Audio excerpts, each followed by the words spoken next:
everyone, my name is RG at AstigVegan. Thank you so much for tuning in. In this video, I will be sharing with you my vegan finds at Asian grocery stores. In veganizing Filipino food, I always go to Asian grocery stores for my ingredients. These are common ingredients that are found not just in traditionally vegan Filipino dish, but in veganizing meat, for example. I'll be sharing all those good stuff with you so that you can add them to your pantry or to your fridge and you feel more confident, more empowered in veganizing Filipino food and other kinds of cuisines. So I'll start with the fresh ones from the produce section. The first one is a beech mushroom, and it's BEECH mushroom at the produce section. I like to use beech mushroom in your soup. It looks like here. I'm gonna take it out from the package so you could.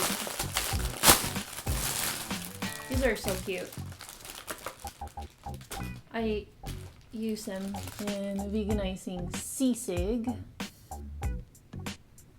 I mainly use fresh mushroom for the texture and some kind of umami flavor, but for the texture replicating pork or squid, these are my go-to. So this is beech mushroom. This is brown beech mushroom, but I don't see any difference between brown and white beech mushroom. And you can use this in veganizing sisig, for example. And they're relatively inexpensive. I would say fresh mushroom. They're also available at conventional supermarkets, but I like to get them at the Asian grocery store because they are cheaper there. They're more affordable there. Definitely more affordable than meat, for sure. But when it comes to when it comes to the fresh mushrooms at other stores, I think the ones at the Asian grocery stores are more affordable. But feel free to do some comparison shopping. Second one that I like to use in veganizing Filipino food that could be found at Asian grocery store. Also great in sisig, also great in all kinds of, for example, for adobo. Basically there for the texture is oyster mushroom. Once again, more inexpensive at Asian grocery store. Depending on where you live, I live in the San Francisco Bay Area now, so I have about 3 to 4 Asian grocery stores to choose from, but I would suggest for you to do some comparison shopping. Feel free to explore, and if you couldn't find any Asian grocery store nearby, don't be discouraged. I hope you won't be discouraged from trying the recipes or from trying these ingredients. You could just check online. Nowadays you could buy almost everything online. So these are beautiful oyster mushrooms. So look for the ones that are, I don't know if it will focus out there. These are the ones that are, you see that they're still kind of dry and firm. So you want to avoid the ones that are slimy or wet. Definitely avoid those because that means that they're kind of old already. So also great I use this for veganizing isaw. So isaw right now is great for, it's a summer dish because it's grilled. So oyster mushroom, I love those. Another one that I mainly use for texture that is great in veganizing, not just sisig, but calamari and what else? Escargot even. That is trumpet mushroom. Trumpet mushroom. And this one is organic even. I'm gonna show you. I love mushroom. So this is kind of wet already because it's been in the fridge for a while. But you want to look for the ones that are kind of dry and firm. Compared to the other mushroom, trumpet mushroom has a firmer texture that won't disintegrate or won't break down during cooking, which is wonderful. And then you can just slice them. As far as storing them, it's best to store them in the fridge in a paper bag, or you could even put a plastic bag, just punch or just punch a hole or something so that it can sort of breathe and the moisture can get out. Otherwise, it will go bad fast. And what else? Another mushroom that I love, and this is definitely inexpensive. So compared to the other ones, you could ask, actually, one of the common questions I get is, can they just use regular white button mushroom if they couldn't find these sort of exotic mushrooms? Of course, you can use regular white button mushrooms instead. Of course, because they're not just more available, but they're more inexpensive or affordable than these ones. But if you're exploring the Asian grocery store and you're exploring vegan Filipino food or other kinds of vegan cuisines, might as well find out the different texture of the mushroom. Because and if you go to the Asian grocery store, they're going to be cheaper there. So might as well go ahead and buy these, trumpet mushroom and oyster mushroom and beech mushroom and enoki mushroom. But enoki mushroom is more affordable than white button mushroom. This one is 79 cents, but at other Asian grocery stores, I find that they're also just $1. So definitely more affordable than white button mushroom. Enoki mushroom is great in, let's see, will it focus? There you go. It's wonderful in soups and not just inexpensive, but also very simple to prepare. You just slice off, I'm gonna open it now. Slice off the bottom part. What I love to do is saute it in garlic, sesame oil, and sea salt. So good. Okay, so just take out this woodsy part there. It's good to go. And you can put this in soups and stews, even grilled, or very versatile. And that's enoki mushroom. So those are my fresh mushrooms that I use. Let's see what else that I have here. Well, let's move on to the dried ones. Dried mushroom. I use all kinds of mushroom because Filipino cuisine is very meat heavy.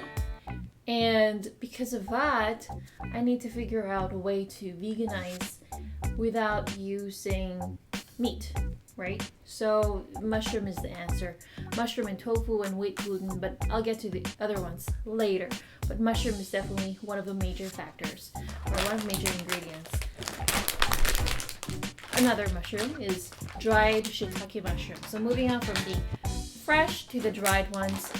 So the fresh ones could be found at the produce section. Dried mushrooms could be found at the dried section. And the shiitake mushroom, dried shiitake mushroom, I prefer to use the dried ones versus the fresh ones because the fresh, well, at least the ones here in the Bay Area, the fresh shiitake mushroom is usually one big package. And if I don't have to use the whole thing, I don't want to end up being stuck with all these leftovers. With the dried shiitake mushroom, I get to use as little or as much as I need and store the rest in the pantry. Plus, it has more concentrated flavor. People have been asking me, can they use fresh shiitake mushroom in the longanisa recipe, for example, instead of dried? Of course you can, but I like dried not only because it's more economical, but also it has a more concentrated shiitake mushroom flavor. Unlike the other mushroom here, the shiitake mushroom is also very flavorful aside from giving that texture, that nice chewy texture. Dried shiitake mushroom, I like to transfer to a jar after opening because it's easier to pour instead of having to keep it in this package. That's what it looks like right there, and it's a good investment. I mean, it's kind of pricey, but a little goes a long way, so it's worth the investment. Definitely healthier than using pork or other kinds of animal fat. And I like to use dry shiitake mushroom in longanisa, for example, but other kinds of recipes as well. And this is also great for seasoning. You can pulverize it, add it in your soup. Very versatile. Another versatile ingredient that is, surprise, surprise, a mushroom, but it looks very different from the rest from the ones I've showed you so far. I put this in my lugaw porridge. I put this in kare-kare, and I put this even in veganizing chicharron. And they are easy to use. They can replace tribe, chewy, gelatinous texture without cholesterol or animal fat. And without further ado, that is white fungus, dried yellow or white fungus. Now, it doesn't sound appetizing, but believe me, it's great in veganizing all kinds of stuff. This is what it looks like, the package. Right there. And I'm going to open it for you. It looks like a jellyfish, but it's actually a type of mushroom. It cooks instantly. All you have to do, because this is dried, just soak it in hot water, and probably within 10 minutes it will soften and it's good to go. I discovered this when I was dining at a vegan Vietnamese restaurant, and they put this in their vegan pho soup, the vegan Vietnamese soup. And that made me think I should also put this in Filipino dishes. And believe it or not, it's also a Chinese medicinal herb. So it's not just good, but it's good for you. A little goes a long way. Unlike mushroom that shrink when you cook, this one expands. I mean, this is also a type of mushroom, but unlike the ones I've shown you so far, the ones previously, this doesn't shrink. In fact, it expands. And it looks like a jellyfish like that. And expands 3 times its original size. Or twice to 3 times. So a little goes a long way. I like to cut them into different shapes, or just, slice them. It's very versatile. Alright, so that will be all those mushrooms that I use that are available at Asian grocery stores. The dry shiitake mushroom can also be found at conventional, mainstream supermarket, but I believe the dried yellow or the dried white fungus, sometimes it's called tremolo, for sure they're available at Asian grocery stores. Exactly what kind of Asian grocery store, I believe Chinese grocery stores carry them, not sure about Japanese or Korean. And moving on to the other meat replacements that I use. Surprise, surprise, that will be tofu.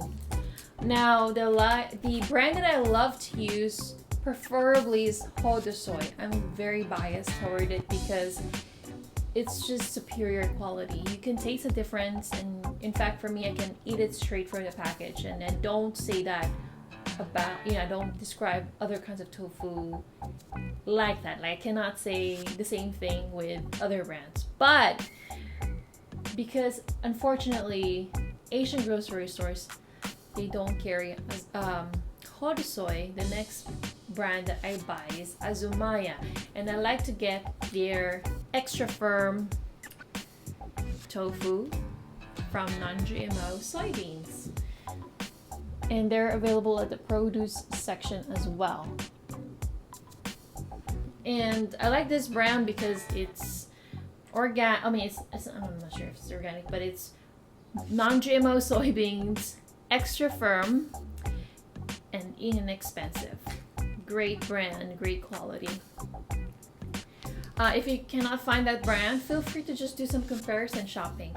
Tofu, unfortunately, has a bad rap for being bland and boring, and I am guilty for this. When I was, during my pre-vegan days, I also judged tofu as something that I would want to avoid. But that was because I was just trying the bad tofu.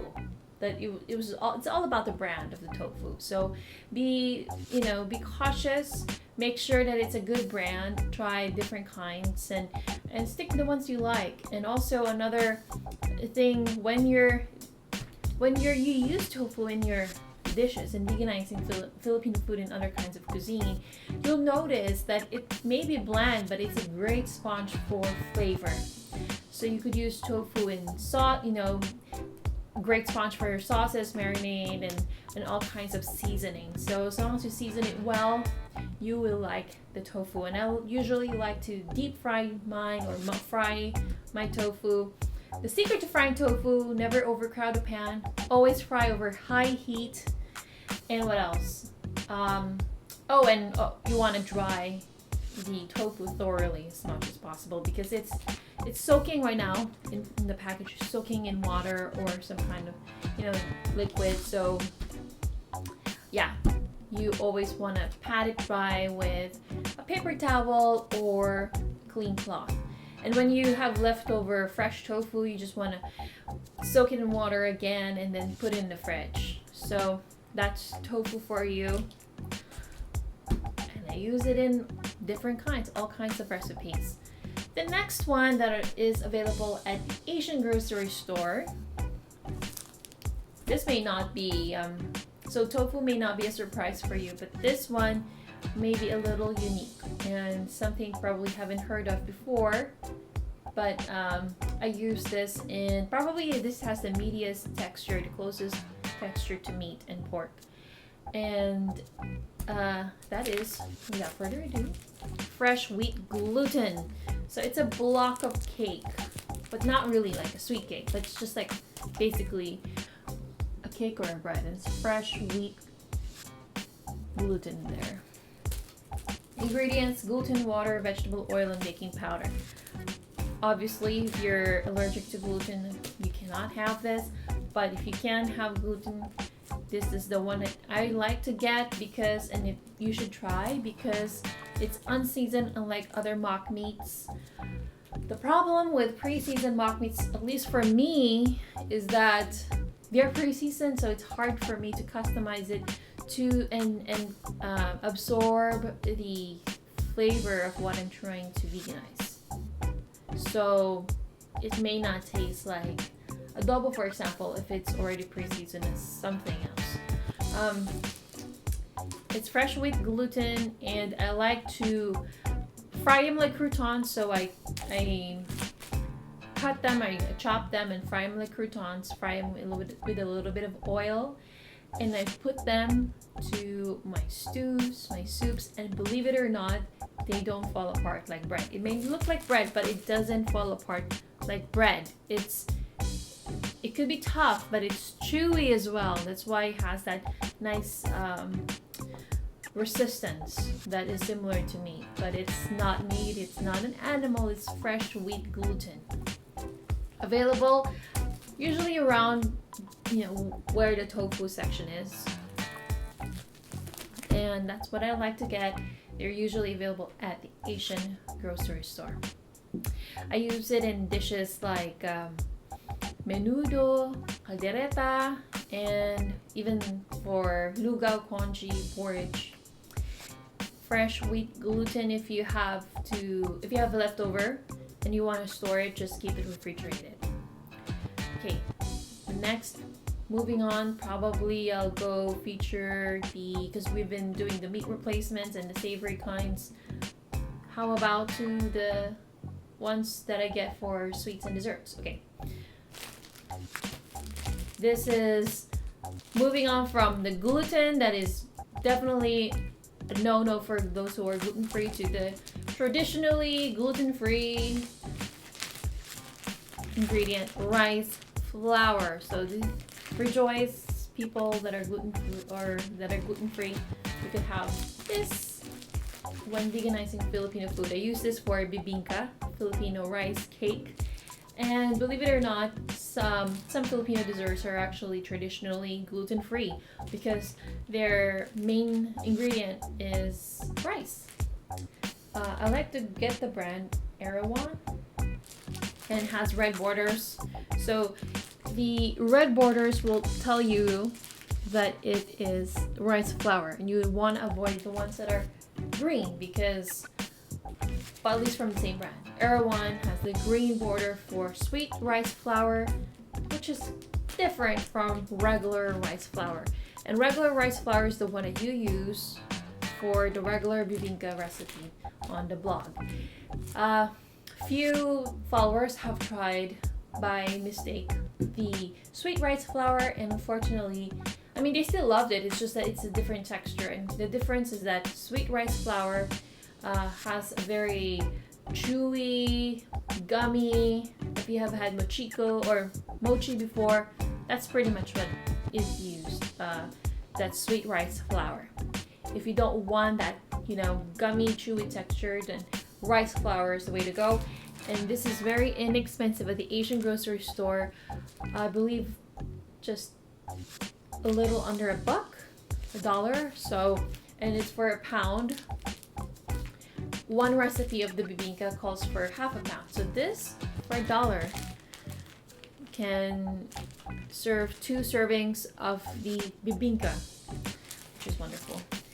Rice flour, of course, the organic rice flour is better, but Asian grocery stores don't carry them, at least not the ones where I live. So this is the next, if it's, you cannot find anything organic, it's this brand that I get, and it's rice flour, not sweet rice flour, not glutinous rice flour, not mochiko.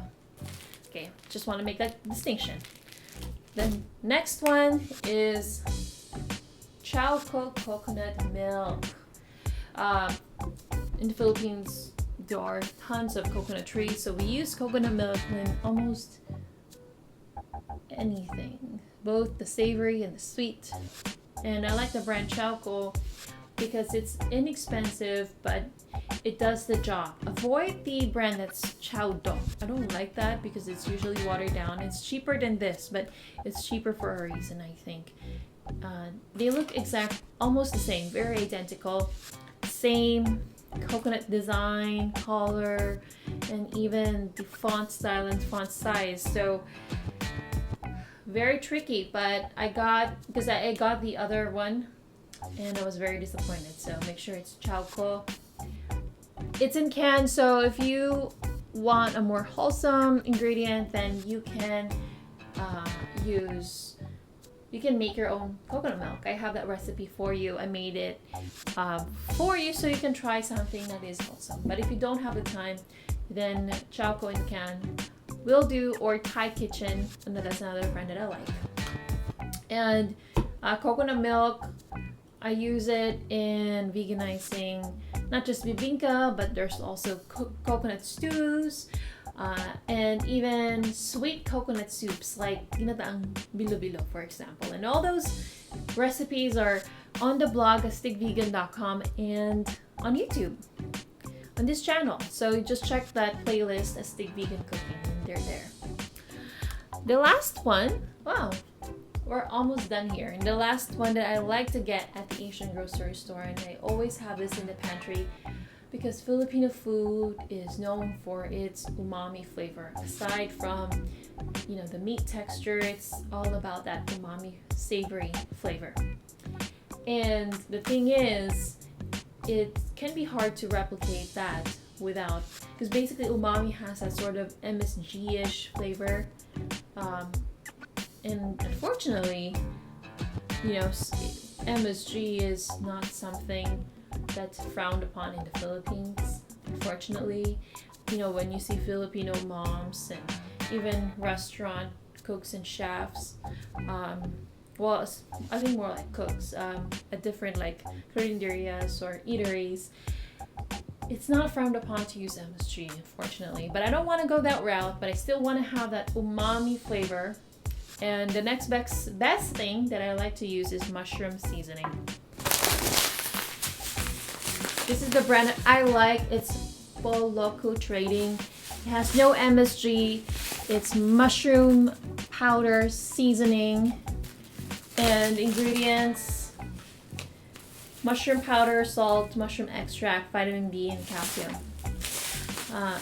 I put this in my soups and stews, and it definitely elevates the dish. So it's definitely one seasoning that I love to use. Definitely great for, it's so versatile. You can keep this in the pantry. It's a little pricey, but it's worth the investment. So I hope that with sharing with you my pantry and fridge staples that you have discovered some new tricks with your vegan cooking. If you want to check my other pantry and fridge staples that could be found at other grocery stores, not Asian grocery stores, I also did that video about Rainbow Grocery. That's another neighborhood grocery store that I love to shop. Yeah, feel free to add more. Leave a comment below if you think that I have left something out. Actually, I did leave something out. I don't want to overwhelm you with this long list of Asian vegan finds at the Asian grocery store. So I don't want to bombard you with all these information, but I think they are pretty good starter ingredients to stock up in your kitchen. And like I said, feel free to try them, have fun with them. You know, if you're looking for recipes to try them on, they're on the blog and here on the YouTube channel. Thank you so much for tuning in. If you want more information about these ingredients, I've written a blog post about it on AstigVegan.com. My name is RG at AstigVegan, letting you know that Filipino food can be vegan, healthy, and delicious without losing its soul. Let's cook and kain na, let's eat.